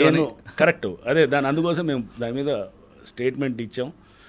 నేను ఇట్లాంటి కొంతమంది బిల్డర్స్ మాకు వచ్చితే మేము డెకాయ్ ఆపరేషన్ చేసి పట్టుకొని అరెస్ట్ చేసాం. సో ఎవడైనా కానీ మా బంధువు అన్నా నాకు తెలుసు అన్నా లేదా నేను మనం ఫుల్ క్లోజు మనం పని చేపించేస్తాం మేమంతా ఒకటే అనేటువంటి ఎవడు చెప్పినా జస్ట్ ఆ ఇన్ఫర్మేషన్ మాకు ఇవ్వండి, మనం ట్రాప్ చేసి పట్టుకొని వాడిని జైల్లో పడేసే కార్యక్రమం చేద్దాం అనమాట. అది కూడా మీరు చేసినట్టున్నారు సంగారెడ్డి చేసాం, అట్లా కంప్లైంట్ చేసాం.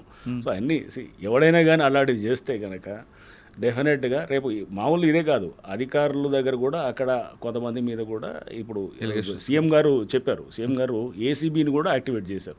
సో ఏసీబీ కానీ విజిలెన్స్ ఎన్ఫోర్స్మెంట్ కానీ లోకల్ పోలీస్ కానీ అండ్ హైడ్రా కూడా, సో ఇదంతా కూడా ఫుల్ యాక్టివ్గా పనిచేస్తూ ఇట్లా ఎవడన్నా వెనకాల ఏదో చేసి దీంట్లో ఎక్కడో చోట ఇదిగో మనకు బాగానే ఉంది కదా దీంట్లో 4 రూపాయలు మిగులుతుంది అనుకునేవాడు ఎవడైనా ఉండేవాళ్ళు ఉంటారు. సో అట్లాంటి ఖచ్చితంగా చేద్దాం, చేసి మీరు అట్లాంటి షేర్ ఇన్ఫర్మేషన్ కాన్ఫిడెన్షియల్గా వచ్చి షేర్ చేయండి.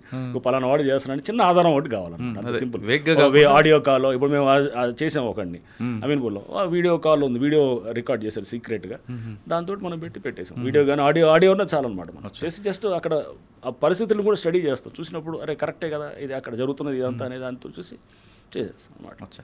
సార్ ఇంకా మూసీ ప్రక్షాళన అదొక పెద్ద ప్రాజెక్టు, దాన్ని కూడా చక్కగా చేయాలి అనేది సీఎం గారి ఇంటెన్షన్. అది మంచిదే, అది చుట్టుపక్కల కంపుతో భరించే వాళ్ళకన్నా ఒక ప్రక్షాళన చేసి ఒక నర్మదా నదిలాగా లేదా ఇంకొకలాగా చేస్తే చుట్టుపక్కల అందరికీ బాగుంటుంది. ఇందులో మీకు మీరు చుట్టుపక్కల కొట్టడం వేరు, కానీ ఇక్కడ చాలా మీకు ప్రెజర్ వస్తుంది మూసీలో. ఆ ప్రజలు ఎదుర్కొన్న ఒకటి మురళి, మూసీ ప్రక్షాళన హైడ్రాకి సంబంధం లేదు అసలు.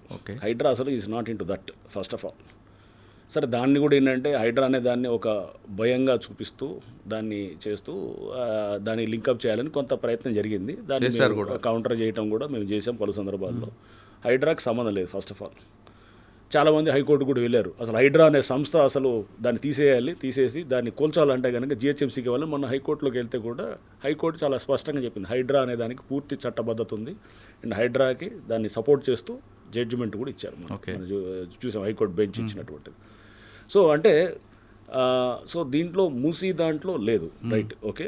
బట్ జనరల్ వాటర్ బాడీస్లో మీరు చూస్తే కనుక ఇప్పుడు మనం అనుకుంటాం అరే మాటలు జనరల్ లాజిక్ ఏమొస్తుంది, ఈ చెరువులు కుంటలు ఇది అంత అవసరమా మనకి, ఇదేది రేపు మనకి ముందు కావాల్సింది ఏది ఇల్లులు కదా, ఏది ఫుడ్ షెల్టరు ఇది కావాలి కదా. మనం ఇది నిన్న మనం చూసి నేను కాకినాడ పోర్టు చూస్తున్నాను, అక్కడ పవన్ కళ్యాణ్ గారు వెళ్ళారు, అక్కడ వెళ్ళి ఆయన ఏదో రైస్ స్మగ్లింగ్ జరుగుతుంటే అక్కడ హీ హాజ్ రైట్లీ సెడ్ ఏమంటున్నారు ఆయన చెప్పే దాంట్లో, ఇది రైస్ స్మగ్లింగ్తో ఆగదు, ఇంకా చాలా జరుగుతాయి, గంజాయి డ్రగ్స్ అన్నీ జరుగుతాయి, ఇంకా అన్ని ఒకసారి మొదలెట్టినవాడు అన్నిట్లోకి ఎంటర్ అవుతాడు. సేమ్ థింగ్ ఇక్కడ కూడా ఒకసారి చెరువు కబ్జా చేసిన వాడు అంటే అక్కడ భూమి కబ్జా చేసినవాడు అక్కడతో ఆపుతాడని ఎందుకు అనుకుంటావు, అన్ని యాక్టివిటీస్లో ఉంటాయి. క్రైమ్ మైండ్ సెట్ వచ్చింది, క్రైమ్ మైండ్ సెట్ అనేది ఉన్నవాడు అన్నిటికీ విస్తరిస్తాడు. సో అది ఒక పెద్ద మాఫియాగా తయారైంది. ఇప్పుడు అదే జరుగుతుంది కదా, వాడు అక్కడ చెరువు చేసాడు, నీ ప్లాట్ మీదకి వస్తాడు, నీ ప్లాట్ మీదకి వస్తాడు, లేకపోతే నీ డాక్యుమెంట్లు మారుస్తాడు, లేకపోతే నీ ఏదైనా చేస్తాడు. సో ఇవన్నీ చేసేవాడు అంటే ఆ మైండ్ సెట్ని టార్గెట్ చేస్తున్నాను తప్ప కానీ ఆ మైండ్ సెట్ అంటే ఇప్పుడు మనం చేయాలనుకుంది షిఫ్ట్ ఉండాలి. ఓ పారాడైమ్ హైడ్రా అనేది ఇప్పుడు ఇన్నాళ్ళు ఉన్న దానికి పద్ధతికి డిఫరెంట్గా ఇప్పుడు చేయాలనేటటువంటిది చేస్తుంది. ప్రభుత్వం ఒక ఇన్స్టిట్యూషనలైజ్ చేసింది దీన్ని మొత్తాన్ని చేసి దీని మీద యోగి ఆదిత్యనాథ్ గారు కూడా మన ఆనంద్ మల్లిగ వద్ద అని చెప్పేసి లేక్ మ్యాన్ ఆఫ్ ఇండియా అని అంటారు, వారు యోగి ఆదిత్యనాథ్ గారిని కూడా యూపీ సీఎం గారిని కూడా కలిస్తే వారు కూడా దీని గురించి ఆరాధిస్తూ ఇట్లాంటిది ఫ్లోట్ చేయాలని చెప్పి కూడా వారు చెప్పారని కూడా అంటుండే అనమాట. హిమాచల్ సీఎం గారు కూడా ఇట్లా చాలామంది ముఖ్యమంత్రులు కూడా అసలు హైడ్రా దీన్ని ఇట్లాంటి ఇన్స్టిట్యూషన్ మనం ఎందుకు క్రియేట్ చేయకూడదని ఇప్పుడు చాలా చోట్ల జరుగుతుంది. వేరే స్టేట్స్లో త్వరలో మీరు చూస్తారు హైడ్రా లాంటి సంస్థలు చాలా వస్తాయి. ఓకే సార్, కాకినాడ టాపిక్ ఎత్తారు కాబట్టి కాకినాడలో మీరు పనిచేశారు, అప్పటి నుంచి నడుస్తుంది సార్ స్మగ్లింగ్ అనేది, ఆయిల్ స్మగ్లింగ్ అని ఒకటి అక్కడ చాలా బలమైన నెట్వర్క్ పనిచేస్తుంటుంది. పీడిఎస్ బియ్యం ఫర్ ఇన్స్టెన్స్ నేను నల్గొండలో చూశాను, నల్గొండలో చేసినప్పుడు కూడా లారీలు తరలుతుంటాయి అనమాట. ఇదంతా ఒక పెద్ద నెట్వర్క్ నడుస్తుంది.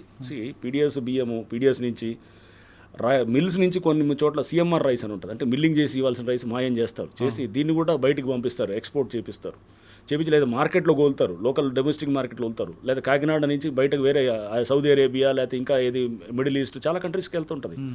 సో అంటే ఎక్కడ రైస్ కన్స్యూమింగ్ కంట్రీస్కి. So Kakinada has become a hub అనమాట ఫర్ ఇట్లాంటి వాటికి. మీరు పనిచేస్తున్నప్పటి నుంచి కూడా అప్పటి నుంచి కూడా అంటే అప్పుడు రైస్ నాకు తెలియదు, అప్పుడు ఆయిల్ ఉండేది, ఇప్పుడు రైస్ ఇంకా పెద్ద ఎత్తున జరుగుతుంది. రైస్తో పాటు ఇంకా చాలా జరుగుతాయి అనేది. ఇప్పుడు రైస్ అనేది ఇప్పుడు నేను వెళ్ళింది పవన్ కళ్యాణ్ గారు చూసింది అంటూ రైస్ దాని అదేదో షిప్ వెళ్తుంటే కూడా దాన్ని సీజ్ చేయమని చెప్పారు. సో అంటే పెద్ద ఎత్తున స్మగ్లింగ్ అనేది అక్కడ జరుగుతున్నప్పుడు అక్కడ నెట్వర్క్ ఏం చేస్తున్నారు, అక్కడ అంతా అందరూ పనిచేసే వాళ్ళు చేయాలి కదా, అక్కడ డెఫినెట్గా అడ్రస్ చేయాలి ఇష్యూని. సో అక్కడ ఇప్పుడు సపోజ్ నేను ఒక జిల్లాలో పనిచేస్తున్నాను అనుకోండి ఎస్పీగా, అక్కడ ఒక స్మగ్లింగ్ జరుగుతుందని ఒక అలిగేషన్ వచ్చింది అనుకోండి, అది చెక్ చేయకపోతే కనుక అక్కడ నేను ఆ జిల్లా ఇన్ఛార్జిగా నేను ఐఎమ్ ఫెయిల్యూర్ అని అనుకుంటాను నేను డెఫినెట్గా. అక్కడ ఫస్ట్ ఆఫ్ ఆల్ అది ఒక మాట వచ్చింది అనుకోండి, కొన్ని ఆధారాలు ఇచ్చారనుకోండి, నేను ప్రోబ్ చేయాలి, దాంట్లో ప్రోబ్ చేసి వెనక్కి తూకుంటూ పోతాను, పోయి దాంట్లో మూలాల్లోకి వెళ్ళి అక్కడ ఆపాలని ట్రై చేస్తాను, జస్ట్ చేయాలి. లేకపోతే వ్యవస్థ ఉండి ఏమంటారు, అది పోలీసు సంబంధం కాదనేది అంటుంటారండి. ఒక సివిల్ సప్లైస్ వాళ్ళు మాత్రం చూడాలి, అట్లా ఏం లేదు, అందరికీ సంబంధం అక్కడ డెఫినెట్గా. పోలీస్కి ఉంటుంది, అక్కడ లోకల్ పొలిటికల్ సెటప్ ఉండాలి, అందరికీ తెలియాలి. అంటే మీరు ఉన్నప్పటి నుంచి కూడా అంత పెద్ద నెట్వర్క్ ఉంది సార్. అప్పుడు రైస్ ఇది ఆయిల్ స్మగ్లింగ్ ఉంటుంది, ఆయిల్ ఉండేది, కానీ ఇప్పుడు రైస్ ఇంకా పెద్ద మార్కెట్ యాక్చువల్గా. రైస్ అనేది మీకు చేస్తే కనుక అది బయటికి ఎక్స్పోర్ట్ అవుతుంటుంది. చూశాను ఆయిల్ అయితే అప్పుడు ఉండేది కదండి, ఆయిల్ ఉంటుంది, ఆయిల్ ఇప్పటికి కూడా ఉండొచ్చు, పరిస్థితులు నాకు ఐడియా లేదు ఇప్పుడు ఎట్లా ఉందనేది. బట్ ఆయిల్ అప్పుడు ఉన్నది, ఆయిల్ అంటే ఆ షిప్పుల్ని తెచ్చి ఇక్కడ ఏదో చేస్తుండేవారు. బట్ దానికి అది చాలా తక్కువ మొత్తంలో జరుగుతుంది. ఇది కంట్రీ మొత్తం ఇక్కడ స్టేట్స్ తెలంగాణను మనకి ఆంధ్ర నుంచి బియ్యం ఇదంతా తీసుకెళ్ళి పెద్ద ఎత్తున అక్కడికి చేరుతారన్నమాట. అంటే అది కన్నా ఆయన చెప్తున్నట్లుగా డ్రగ్స్ అనేది ఏదైనా రావచ్చు, చాలా ఉండొచ్చు. అక్కడతో ఎందుకు ఆపుతాడు వాడు, చేయాలని వాడు బియ్యం ఆపేసి ఆపుతాడు. ఇగో రేపు అన్న ఇగో దీంట్లో కూడా చేద్దాం మనం గంజా ఏంటంటే అక్కడ మారుస్తాడు సిస్టమ్ అంతా కంట్రోల్ రావచ్చు, డ్రగ్స్ రావచ్చు, ఏదైనా చేయొచ్చు. దట్స్ వాట్ నేను అనేది. అంటే ఒకసారి తప్పు అనే దాన్ని ఏది తప్పు కాదంటే కనుక మైండ్ సెట్టే మన మైండ్ ఫ్రీ అయిపోయింది అనమాట. పర్లేదు అన్ని నడిపించవచ్చు అనుకుంటాం. ఎక్కడ ఆపాలి ఎక్కడ ఎండ్ చేయాలనేది ఉండదుగా, అది వెళ్తూనే మేనేజ్ చేసుకోవచ్చు, అన్ని మేనేజ్ చేయొచ్చు అనేటట్టు ఉంటుంది. సార్ మీరు హైదరాబాద్ స్టార్ట్ చేసిన తర్వాత చుట్టుపక్కల చెరువులని మొత్తం ప్రక్షాళన చేస్తూ బెంగళూరు వెళ్ళి అక్కడ ఒక లేక్ మ్యాన్ కలవడం, అక్కడ కాన్సెప్ట్ని ఇక్కడ అడాప్ట్ చేయడం అనే ఉద్దేశం ఏంటంటే? యా రైట్, ఇది కూడా చాలా. అంటే మేము బెంగళూరుకి వెళ్తే కూడా కొంతమంది కామెంట్ చేశారు, అసలు ఏంది బెంగళూరు ఏంది, అది పనికిమాల సిటీ, అది వాళ్ళ ట్రాఫిక్ జామ్లు అవుతుంటాయి, వాళ్ళ సిటీని అక్కడ నేర్చుకునేది వెళ్ళాలంటే కనుక ఏది అమెరికానో నెదర్లాండ్సో లేకపోతే ఇట్లా జపానో ఇట్లా పోవాలని చెప్పి ఏదో అన్నారు. మేము ట్రాఫిక్ స్టడీస్ అప్పుడు నేను జాయింట్ సిపి ట్రాఫిక్ ఉన్నప్పుడు, డీసీపీ ట్రాఫిక్ ఉన్నప్పుడు మేము ఫారిన్ కంట్రీస్కి వెళ్ళాం. ఫారిన్ కంట్రీస్కి ఉంటే టెక్నాలజీని తీసుకుంటాం, కానీ ఇండియాలో కస్టమైజ్ చేయాలంటే కనుక ఇండియన్ సిటీ అనేది డిఫరెంట్ ఉంటుంది. ఇండియన్ ఇప్పుడు బెంగళూరులోనో ఒక ఢిల్లీలోనో ఒక ట్రాఫిక్ మేనేజ్మెంట్ సిస్టమ్ బెటర్గా ఉందంటే అది స్టడీ చేసి మన దగ్గర ఏంది యూటర్న్స్ పెట్టాం మనం. హైదరాబాద్లో యూటర్న్స్ ఉంది, ఇది ఇండియన్ సిస్టంలోనే ఉంటుంది, వేరే దగ్గర ఉండదు. సో ఇక్కడున్న వ్యవస్థ డిఫరెంట్గా ఉంటుంది, ఇక్కడ కస్టమైజ్ చేయాలన్నమాట. టెక్నాలజీ ఉంటే సరిపోదు, దాన్ని ఇక్కడ తగ్గట్టుకు తయారు చేయాలి. అంటే ఆ పరిస్థితులకు అనుగుణంగా. సో మన పరిస్థితులు ఏముంటుంది, థర్డ్ వరల్డ్ కంట్రీస్లో లైక్ ఢిల్లీ, చెన్నైయో లేకపోతే బెంగళూరు, హైదరాబాద్ అన్నింటిలో సేమ్ పరిస్థితులు ఉంటాయి.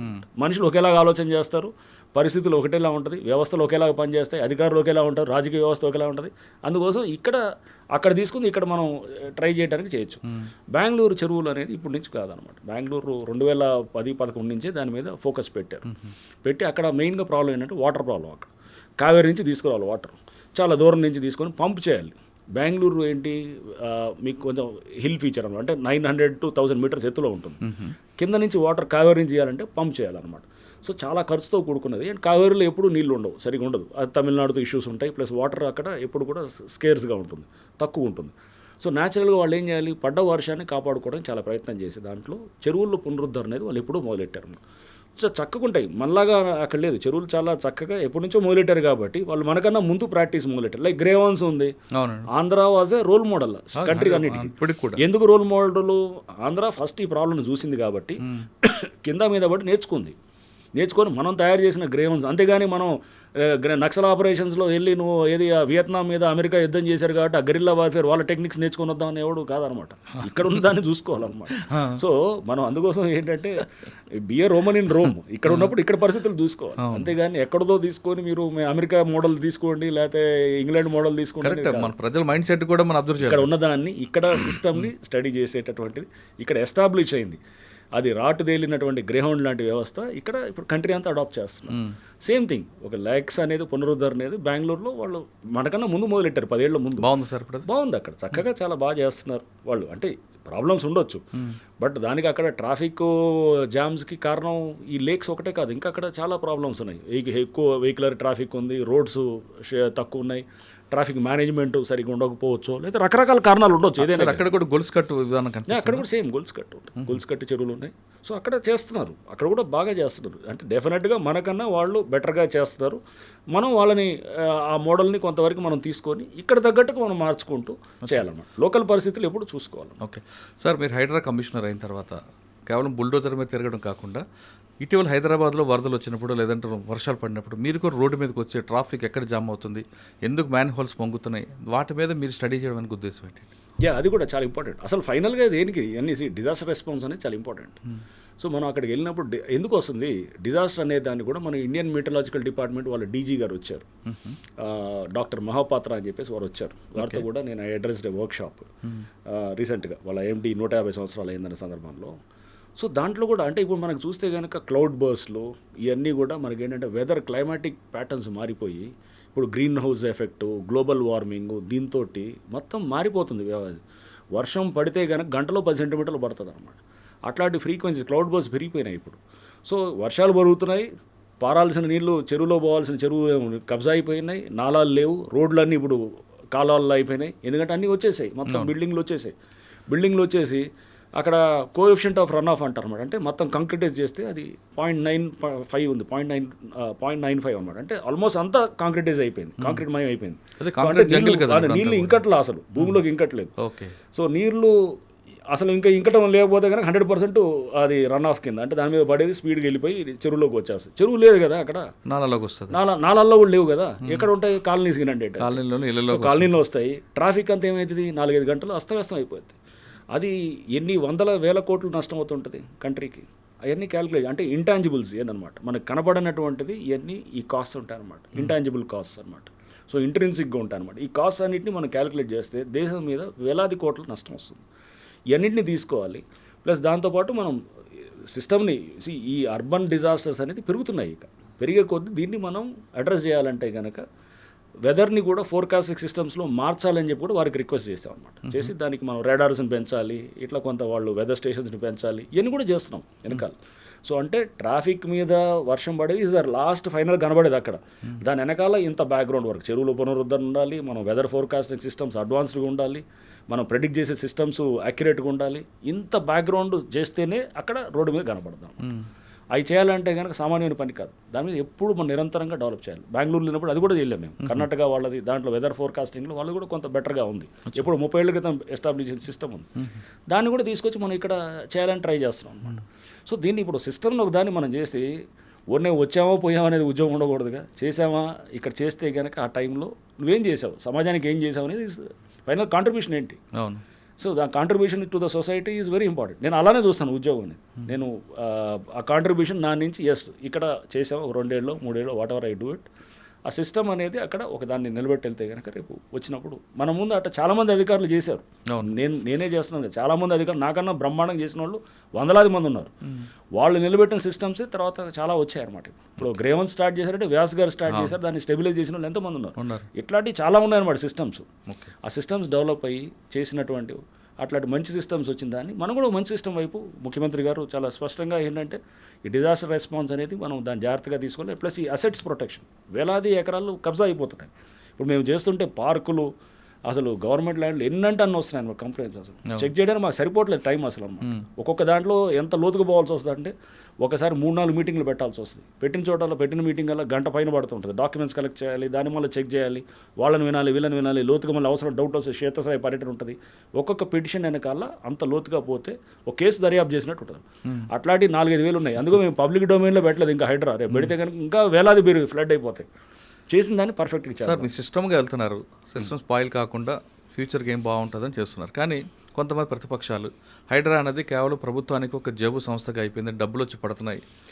సో ఇది అంటే ఎవరైనా ఏదైనా అలిగేషన్ ఎవరైనా ఏం చెప్పొచ్చండి. అదే దానికి ఎందుకంటే మన ప్రజాస్వామ్యం ఎవరైనా ఏదైనా మాట్లాడవచ్చు. సో అది దురదృష్టవశాత్తు అదేది ఒక ఎవిడెన్స్ తోటి ఇగో ఇక్కడ జరిగిందనేది చెప్తూ హైడ్రా అనే దానివల్ల ఏమన్నా చేసింది ఏమన్నా ఉందా, ఏటీఎం అనగా అవుతుందంటారు. అది ఊరినే మాట్లాడటం చేసి మీరు బుధవేస్తాం మీరు గడుక్కోండి అంటే కనుక మనం చెప్తున్నాం కదా బఫర్ జోన్ ఇదనండి అట్లనే ఉంటుంది అనమాట. సో మీరు ఒక నిర్దిష్టమైనటువంటి దీన్ని చెప్పండి, చెప్పినప్పుడు దాన్ని డెఫినెట్గా దానికి రెస్పాండ్ అవుదాము. మీరు ఏదో ఊరినే ఒట్టనేసి ఇది ఏటీఎం సంస్థగా అయింది, లేకపోతే ఇది ఏది మొత్తం ఏది ఖజానాలు నింపడానికో లేకపోతే ఎవడో కొంతమంది జేబులు చేయడానికో, జనరల్ అలిగేషన్స్ ఏముంది, ఎవడైనా మాట నేను కూడా చెప్తాను, ఎవడి మీద కావాలంటే ఇగో ఈ ఎక్స్ వీడు ఇది వాడది అని అంటాను. అలా కాదు కదా. సో అది మనం అలా కాదు, విత్ ఏంటి నీ దగ్గర ఉన్నటువంటి సాక్ష్యాలు ఏంటి, ఆధారాలు ఏంటి చెప్పు, దాన్ని మీద మాట్లాడదాం. వచ్చి మమ్మల్ని అడగండి, ఇదిగో మీరు ఇలా చేశారని అడగండి. వీఆర్ ట్రాన్స్పరెంట్, మేము వీఆర్ ఓపెన్. వచ్చి మీరు ఇక్కడ ఇలా ఎందుకు చేశారు, ఇలా ఎందుకు చేయలేదు అని చెప్పాలంటే కూడా దానికి సమాధానం చెప్తాం. ఓకే సార్, ఫైనల్గా చెప్పండి, హైడ్రా 2.0 ఏం చేయబోతుందండి?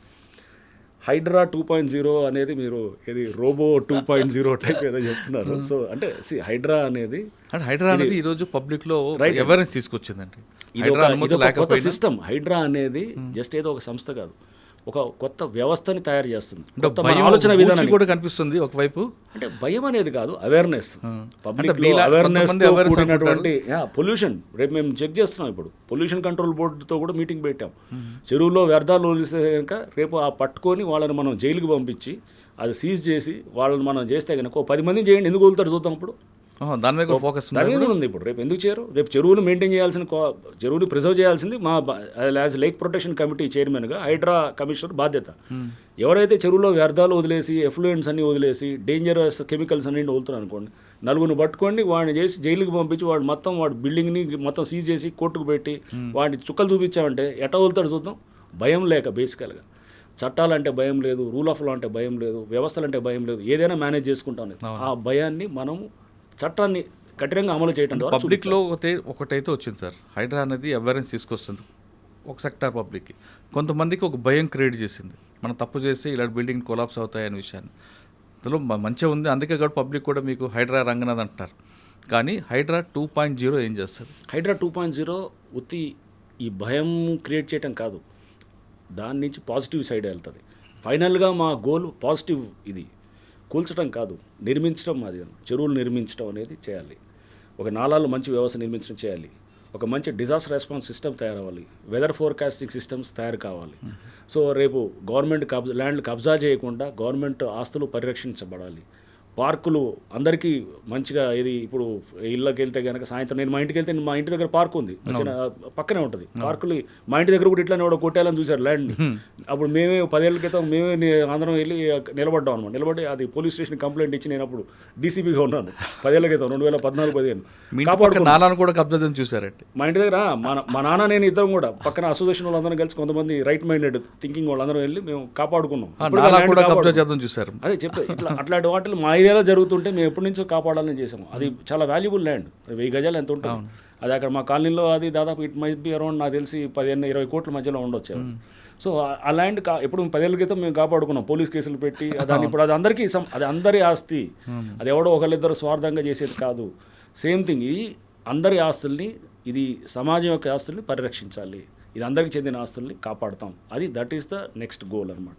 చెరువులను పునరుద్ధరణ, ఆస్తుల పరిరక్షణ, ఇవన్నీ చేయటం, అండ్ డిజాస్టర్ రెస్పాన్స్ ప్రాపర్గా అప్రాప్రియేట్గా చేయటం, ఈ మా లక్ష్యాలు అనమాట. ఓకే సార్, హైడ్రా అనేది కేవలం హైదరాబాద్ వరకేనా, ఇంకా తెలంగాణ రాష్ట్రం అంతా విస్తరించాలి? లేదు, ఇది ఓన్లీ ఔటర్ రింగ్ రోడ్ దాకా 2000 స్క్వేర్ కిలోమీటర్స్, జిహెచ్ఎంసీ అండ్ 27 మున్సిపాలిటీలు, దాని చుట్టూ 27 మున్సిపాలిటీకి మొత్తం ఎక్స్టెండ్ అవుతుంది. ఓకే సార్, ఫైనల్గా ఇంకో క్వశ్చన్ అండి.